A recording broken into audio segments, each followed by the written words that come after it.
Te, ide kell nekünk jönni. Nekem azt mondták, hogy ide kell jönni. Nézd már, mennyi sok szép sokár menyecske van itt. Hú, tényleg, mennyi szép menyecske van itt. A kis kezit csókolom. Ha nekem azt mondják, hogy szerelmi fogyatékos vagyok. De tudnám ajánlani a barátomat, a Lajos. Aztán bekenni a haját cukros vízzel, olyan szép, mint a Zámbó Árpi. De miért van a bátorsági mellé? Ha nem is biciklivel jöttél. Hát de azzal megyek. Aha. Te, adjál majd a biciklet. Hát nincsen. De adjál már, hát biztos vagy. Sűjjük a szemem forró zsírba, hogyha van. Na jó, van, akkor szívjuk egyen az enyémből. De holnap megadod. Jó. Későt és itt feles. Na de uraim, önök hivatalban vannak. Hát jó reggelt kívánok. Jó reggelt, uraim, már dél van. Hát én már 4 éve nem állítottam át az órámat, azt egy kicsit felhalmozódott. És mivel segíthetek? Önök hirdetik azt a programot, hogy visszavezetés a... Munka, azaz. Visszavezetés a munkavilágába. Jaj, Lajos, nézd már, ez milyen idegen szavakat ismét. Egész pontosan mi érdekelni az urakat? Hát egész pontosan a Lajos barátomat, a Presszós Margit. Egészen pontosan miért is jöttek? Én gondolkodtam. Gondolkoztam, ne vágjál már fél, elaludt a Presszóba. Hát igen, de könyökölve. Ez igaz.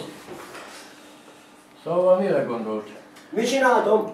Hát miről álmodtál a Presszóba? Ja igen, én arról álmodoztam a presszóba, hogy valamivel ki kell egészíteni a segeidet. És maga is arra van?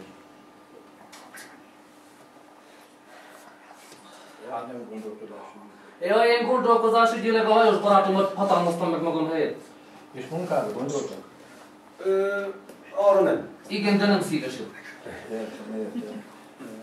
Tudnak valamit a mi programunkról? Hát nem, de a címéből már néhány szót értek.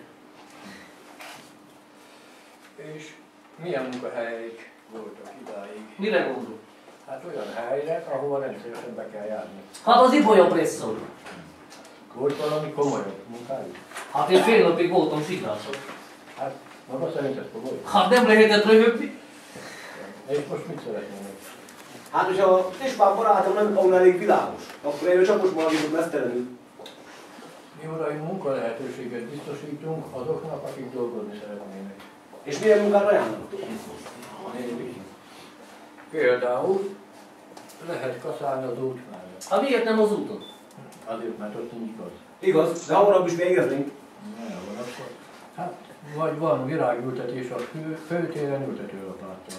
Hogy is ne? Még azt higgyék, hogy dolgozzuk. Jaj, ezt a szégyent! Hát pedig ennél már csak rosszabbak vannak. Árokásás? Ültető a lapáttal?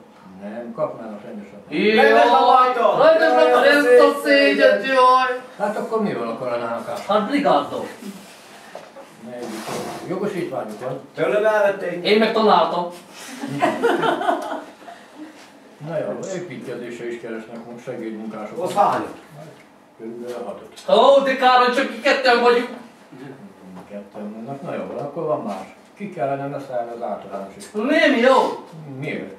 Hát a Lajos még oda jár, hát diákot akarnak dolgoztatni. Nem akarok. Na, inkább szedjék le a templomkádba a bodzavilágot. Hát azt még már nem múlt héten leszettük. Vettünk belőle egy gyerek zsigulit.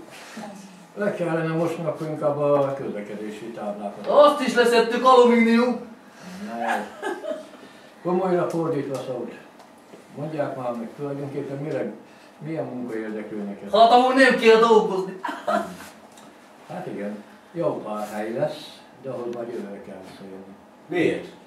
Miért? Akkor lesznek az országgyűlési képviselőválasztások. Jaj, ezt a szégyen!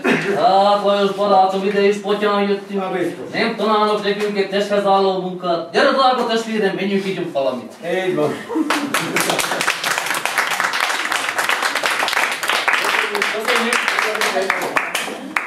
Az ügyintézőket is köszönhetem, hogy legyetek szívesek. Nagyon ügyesek vagyunk.